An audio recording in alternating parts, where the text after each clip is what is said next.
Estás escuchando Presbiterianos Hoy, un podcast cristiano.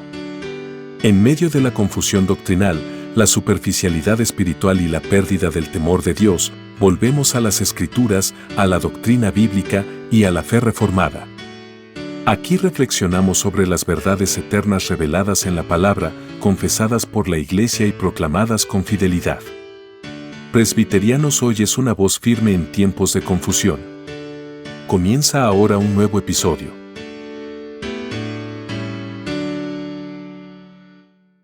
Saludos, bienvenidos al podcast Presbiterianos Hoy.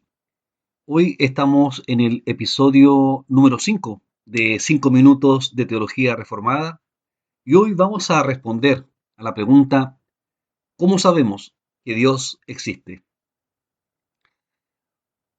Hoy vamos a responder una de las preguntas más fundamentales que cualquier ser humano puede hacerse.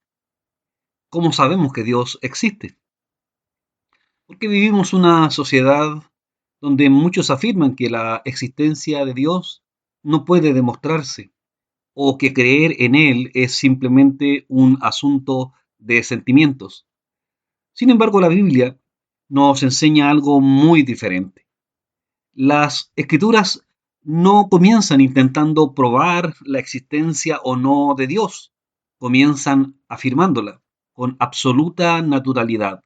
En el principio, creó Dios los cielos y la tierra. La pregunta entonces no es si Dios ha dejado suficientes evidencias de su existencia, sino si el hombre está dispuesto a reconocerlas. La Biblia afirma que Dios se ha revelado. Nuestra confesión de fe, en su primer capítulo, declara: aunque la luz de la naturaleza y las obras de la creación y de la providencia manifiestan la bondad, sabiduría, poder de Dios de tal manera que los hombres quedan sin excusa. Esta afirmación resume perfectamente la enseñanza bíblica. Dios no ha permanecido oculto. Él mismo ha querido darse a conocer. La iniciativa de la revelación no nace del hombre que busca a Dios, sino de Dios que se revela a sus criaturas. Si dependiera únicamente de la capacidad humana para descubrir a Dios, jamás podríamos conocerle correctamente. Pero Dios, en su gracia, ha dejado testimonios claros y suficientes de su existencia. Él se nos revela de dos maneras. Primero, por medio de la creación. Cuando contemplamos el universo, el orden de las leyes naturales, la complejidad del cuerpo humano o la precisión de los movimientos de los astros, descubrimos evidencias de un diseñador infinitamente sabio. Cada aspecto de la creación manifiesta inteligencia, propósito y poder. No vivimos en un universo caótico ni fruto del azar, sino en un mundo cuidadosamente diseñado por un Dios soberano. Es por eso que el salmista declara: los cielos cuentan la gloria de Dios y el firmamento anuncia la obra de sus manos. El universo no habla con palabras, pero proclama continuamente la gloria de su creador. Cada amanecer, cada estación del año, cada galaxia visible constituyen un testimonio silencioso, pero permanente, de que existe un Dios eterno y todopoderoso. La conciencia también da testimonio. La segunda evidencia está dentro de nosotros.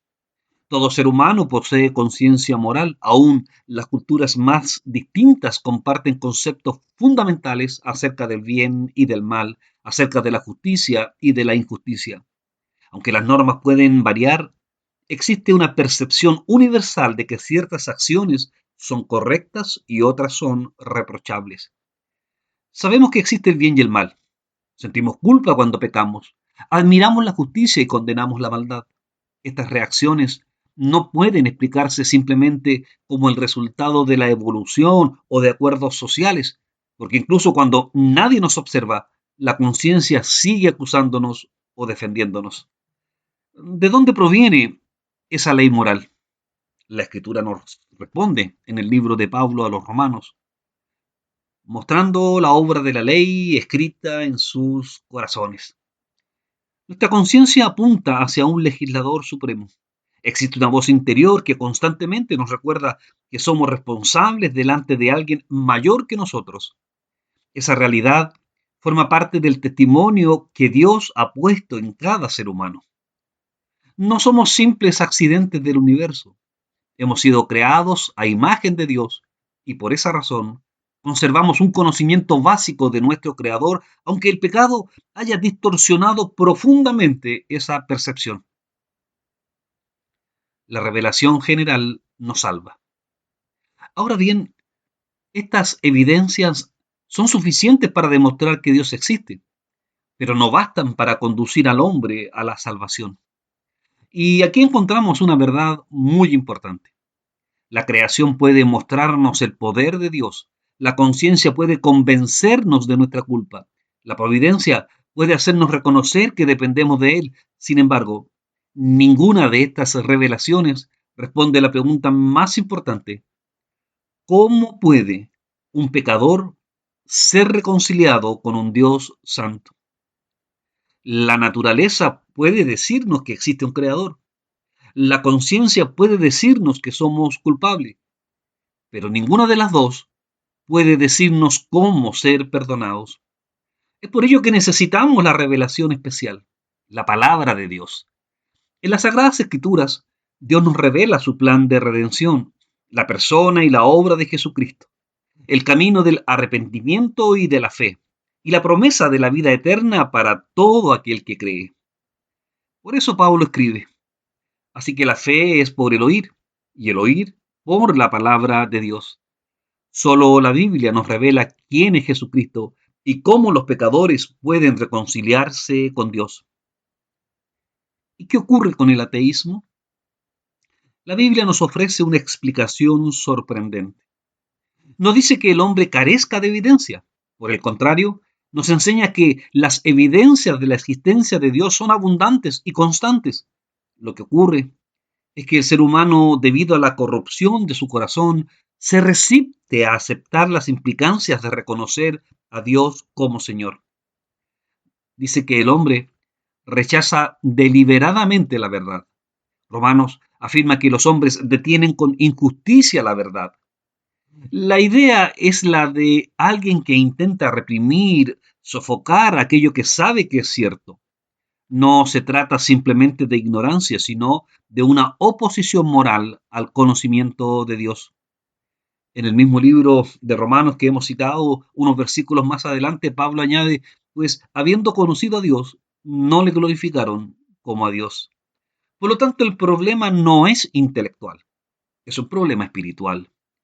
El corazón pecador no quiere someterse al Dios que conoce. Prefiere vivir de manera autónoma antes que reconocer la autoridad de su creador. Por eso el rechazo a Dios no comienza en la mente, sino en el corazón. El Salmo dice el necio en su corazón, no hay Dios.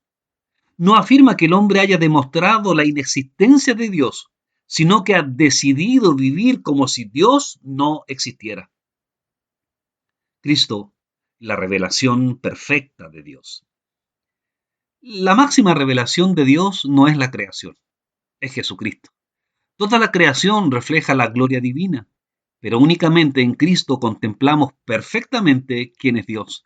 En Él vemos su santidad, su justicia, su misericordia, su gracia y su amor manifestado de manera plena. Cristo no solo vino a hablarnos acerca de Dios, Él es Dios hecho hombre. El escritor de la carta a los Hebreos dice, Dios en estos postreros días nos ha hablado por el Hijo. En Cristo conocemos el carácter de Dios, conocemos su justicia, su amor y su gracia. Todo aquel que desea conocer verdaderamente al Padre debe mirar al Hijo, porque en Él resplandece la imagen perfecta del Dios invisible. Como dijo el mismo Señor, el que me ha visto a mí, ha visto al Padre. Por lo tanto, la existencia de Dios no depende de que nosotros la aceptemos. Él existe eternamente. Nuestra responsabilidad no consiste en decidir si Dios existe, sino en responder adecuadamente a la revelación que Él nos ha dado. Cada ser humano deberá rendir cuentas delante del Creador por la manera en que respondió a ese conocimiento. Cada amanecer, cada estrella, cada respiración y cada latido de nuestro corazón nos recuerdan que vivimos en el mundo de Dios. Todo cuanto vemos da testimonio de su poder y de su bondad. Pero la evidencia más gloriosa es que ese Dios creador envió a su Hijo para salvar a los pecadores. Él no solo se dio a conocer mediante la creación, sino que se acercó a nosotros en la persona de Jesucristo para ofrecernos perdón y vida eterna. No ignoremos esta revelación. Corramos a Cristo mientras haya oportunidad. Muchas gracias por acompañarnos en este nuevo episodio de 5 minutos de Teología Reformada. Nos encontraremos, Dios mediante, en el próximo episodio, donde seguiremos respondiendo las grandes preguntas de la fe cristiana desde la perspectiva de las Escrituras y de la teología reformada. Que el Señor le bendiga. Gracias por acompañarnos en este nuevo episodio de Presbiterianos Hoy. Oramos para que la verdad de Dios te haya edificado y que su palabra siga guiando tu vida con fidelidad y firmeza. No olvides compartir este contenido con otros creyentes y seguirnos en nuestras plataformas. Hasta la próxima semana, con la ayuda del Señor, aquí en Presbiterianos Hoy, una voz fiel en tiempos de confusión.